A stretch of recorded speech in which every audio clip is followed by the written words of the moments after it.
Hi అండి, అందరికీ నమస్తే. బమాస్ కిచెన్కు స్వాగతం. ఇవాల్టి మన కిచెన్లో గార్లిక్ ఫ్లేవర్లో పప్పుని ఎలా చేసుకోవాలో తెలుసుకుందాం.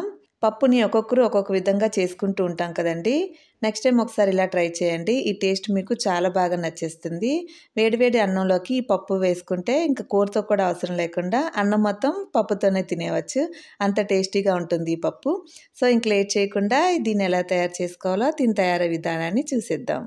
ముందుగా కుక్కర్లోకి 1 కప్పు వరకు కందిపప్పు వేసుకొని దాన్ని శుభ్రంగా కడిగి అదే కప్పుతో 3 కప్పుల వరకు వాటర్ వేసి ఇప్పుడు రుచికి తగినంత ఉప్పు, 2 టీ స్పూన్ల కారం, పావు టీ స్పూన్ పసుపు, ఒక పెద్ద ఉల్లిపాయని ఇలా కట్ చేసి ముక్కలుగా వేసుకోండి.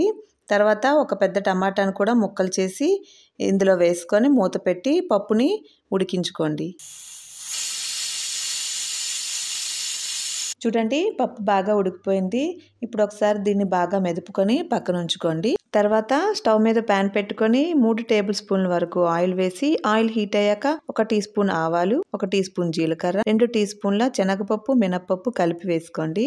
తర్వాత దంచుకున్న 6 వెల్లుల్లి రెబ్బలు, 3 ఎండుమిర్చి వేసి ఒకసారి కలుపుకొని ఇప్పుడు కొద్దిగా కరివేపాకు, సన్నగా కట్ చేసుకున్న ఉల్లిపాయను కూడా వేసి కాస్త వేగనివ్వండి. తర్వాత మజ్జిగ చీల్చుకున్న 4 పచ్చిమిర్చి వేసి ఆనియన్స్ ట్రాన్స్పరెంట్ అయ్యే వరకు కాస్త వేగనివ్వండి. ఇలా వేగాక 1 టీ స్పూన్ అల్లం వెల్లుల్లి పేస్ట్ వేసి పచ్చివాసన పోయే వరకు బాగా వేగనివ్వండి. ఈ తాలింపు ఎంత బాగా వేగితే పప్పుకి అంత మంచి కమ్మని రుచి వస్తుందండి. చూడండి, ఉల్లిపాయ అల్లం వెల్లుల్లి పేస్ట్ బాగా వేగిపోయింది. ఇప్పుడు ముందుగా ఉడకపెట్టి ఉంచుకున్న పప్పు వేసి ఒకసారి కలుపుకొని నిమిషం పాటు మరగనివ్వండి. ఈ పప్పు కాస్త చిక్కగా ఉంటేనే బాగుంటుందండి.